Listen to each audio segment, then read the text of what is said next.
2024వ సంవత్సరంలో మొదటి నెలలో ఈ 15 రోజులు అమావాస్య అష్టమి సందర్భంగా ఎలాంటి విధి విధానాలు పాటించాలో ఈ వీడియోలో సవివరంగా సంపూర్ణంగా తెలుసుకుందాం. మేషరాశి వారు నూతన ఆంగ్ల సంవత్సరంలో అమావాస్య తిథి యందు ఎలాంటి విధి విధానాలు పాటించాలో ఈ వీడియోలో సవివరంగా సంపూర్ణంగా తెలుసుకుందాం. మేషరాశిలో ఏ ఏ నక్షత్రాలు వస్తాయనగా అశ్విని నక్షత్రంలోని 4 పాదాలు, భరణి నక్షత్రంలో 4 పాదాలు, కృతికా నక్షత్రంలో 1 పాదం కలిపితే మేషరాశి. చాలామందికి పుట్టినటువంటి కాల సమయంలో డేటా బర్త్లు లేనటువంటి కారణం చేత పేరు యొక్క మొదటి అక్షరాన్ని అనుసరిస్తూ ఆ రాశిని తెలుసుకునే ప్రయత్నం అవుతుంది. అవి ఏ అక్షరాలు ఒకసారి పరిశీలన చేద్దాం. చు, చే, చో, లా, లి, లు, లే, లో, ఆ అక్షరం వారందరూ మేషరాశి జాతకులే. మేషరాశి యొక్క అధిపతి కుజుడు. రాశిలోనే గురు సంచార స్థితి ఉండడం వలన వృత్తులలో, ఉద్యోగాల్లో, వ్యాపారాల్లో కొత్తమైనటువంటి పనులు ప్రారంభించాలి అనేటువంటి కార్యక్రమంలో అద్భుతమైన విజయానికి మీరు కేంద్ర బిందువులు అవుతారు అని చెప్పి గమనించాలి.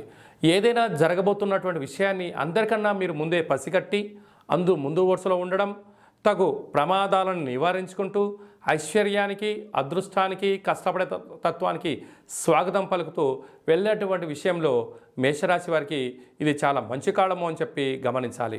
కాకపోతే అష్టమంలోనే బుధ శుక్ర సంచార స్థితి ఉండడం వల్ల విలాసాలకు, ఆధ్యాత్మిక తీర్థయాత్ర కార్యక్రమాలకు, కొత్తమైన పెట్టుబడులు పెట్టేటువంటి కాల సమయంలో 1-2 సార్లు ఆలోచించడం, వాటిపైన పరిపూర్ణమైనటువంటి మీకు శిక్షణ ఉన్నప్పుడు మాత్రమే వాటిని ప్రారంభించండి.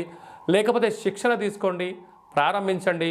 ఉజ్వలమైన భవిష్యత్తుకు మీరే కేంద్ర బిందువు అవుతారు.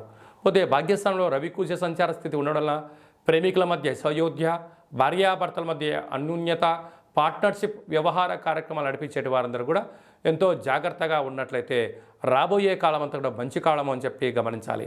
లాభస్థానంలో శనిచర స్వామివారు స్వక్షత్రకంగా ఉండడం వల్ల వృత్తులలో, ఉద్యోగాల్లో, వ్యాపారాల్లో ధర్మబద్ధంగా ఉండడం వల్ల విజయం మీ సొంతం అవుతుంది.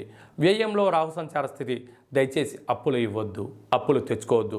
ఈ రెండింటి యొక్క ప్రభావం వలన మీరు మానసికంగా, శారీరకంగా, ఆరోగ్య పరిస్థితుల్లో అనేక రకాలుగా సతమతమయ్యే పరిస్థితి అధికంగా ఉంటుందని చెప్పి గమనించాలి. ప్రధానంగా సాఫ్ట్వేర్ ఉద్యోగస్తులు, హార్డ్వేర్ ఉద్యోగస్తులు, వ్యవసాయ సోదరుమణులు, గృహ భవన నిర్మాణ కార్యక్రమాలు ఆచరింపజేసేటువంటి వారికి కొన్ని జాగ్రత్తలు వహించాలని చెప్పి గుర్తుపెట్టుకోవాలి. అసలు ఈ జనవరి కాలం అవ్వడం వలన అటు చలికాలం ఉండడం వల్ల కొద్దిపాటి అనారోగ్యమైన పరిస్థితి పొంచి ఉంది. ఆరోగ్యం సకాలంలో తిండి, సకాలంలో నిద్ర, తగు వ్యాయామం అవసరం అని చెప్పి మీరు గుర్తుపెట్టుకోగలగాలి. వీలైనంత వరకు గోరువెచ్చని నీళ్ళను తాగండి, ఆహారాన్ని వేడిగా ఉన్నప్పుడు తినండి, వ్యాధులను దూరం చేసుకొని ప్రయత్నం చేయండి.